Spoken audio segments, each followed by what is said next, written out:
Labaran Hausa daga ƙasar Jamhuriyar Nijar.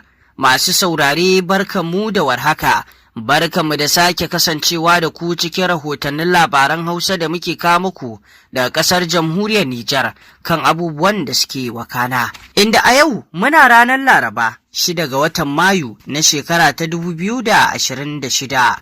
A cikin rahotannin labaran za ku ji yadda wannan gwamnati ta CNSP a ƙasar Jamhuriyar Nijar ke ɗaukar matakan da suka dace domin samarwa al'umma abin da ya kamata.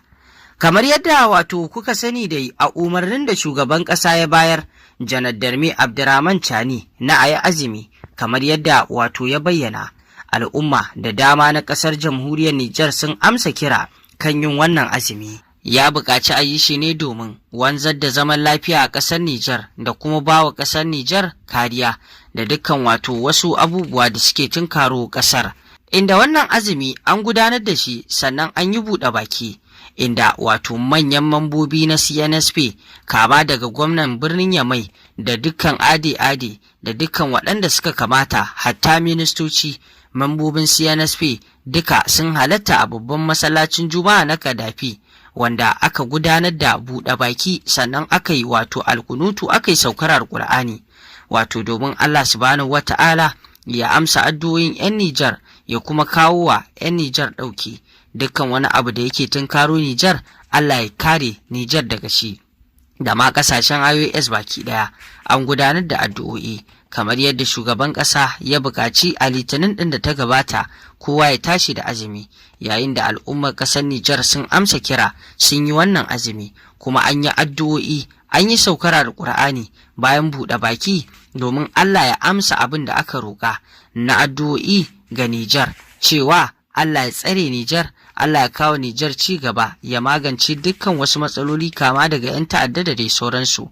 Wannan abu ne da ya faranta wa al'umma rai, kuma shugaban ƙasa ya yi murna da amsa kiran da aka yi, wanda an buɗe baki, an yi addu'o'i, an yi duk abin da ya kamata a babban masallacin na Kadafi, wanda sai mu ce Allah Ubangiji ya amsa addu'o'i ya kuma kare ƙasar Nijar ɗin. Wannan mulki na CNSP Allah Ubangiji ya yi riko da hannunsu. Haka zalika a cikin rahotannin labaran, Dr. Mahmud Jingare, shugaban majalisar tuntuɓar juna, ya karɓi bakuncin likitocin nan kan batun kiwon lafiya na haƙori, inda suka gabatar mai da sabon biro da suka yi.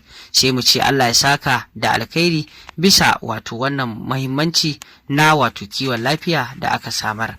Haka zalika a cikin rahotannin labaran da za ku ji cewa gwamnatin CNSP, hukumomin a birnin Yamai ta ɗauki mataki, inda a ƙasar ta Nijar sun kafa dokar cin tarar sefa 5,000 ga duk wani ɗan ƙasa wanda aka kama shi yana tofa yawu miyau a bayyanar jama'a, ko kuma shan taba sigari a wuraren da jama'a suke.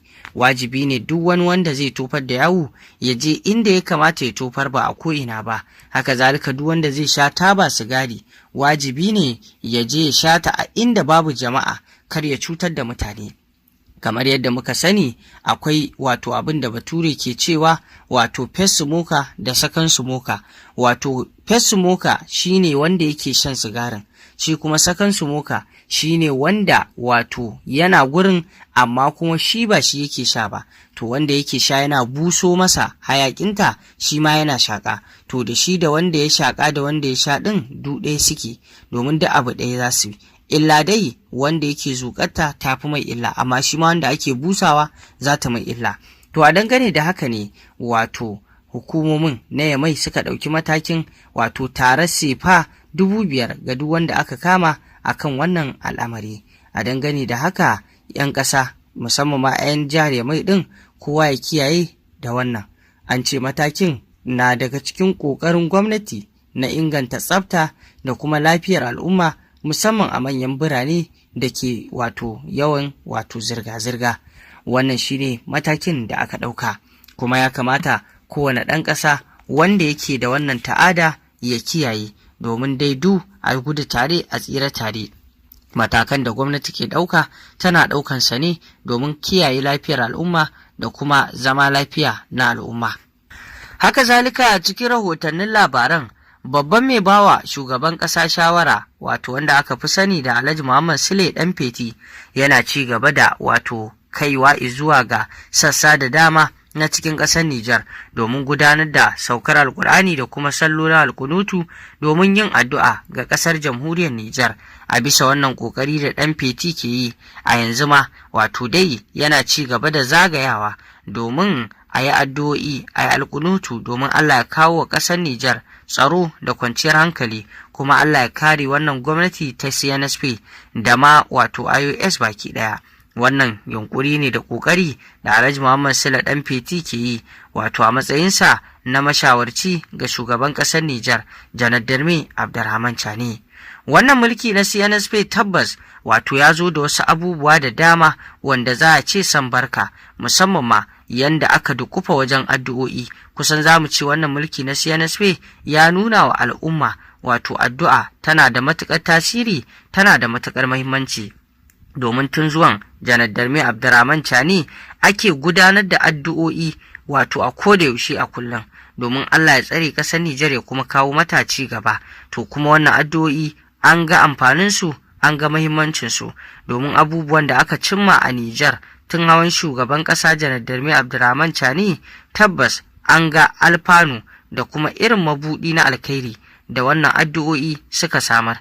Shi ya sanya aka yi kira ga 'yan ƙasa a kodayaushe su ci gaba da gudanar da addu'o'i da kuma alkunutu, saukar Alƙur'ani da dukkan abin da ya kama da haka wajen addu'a ga ƙasa domin Allah ya tsare ƙasar Nijar ya kuma kawo mata ci gaba.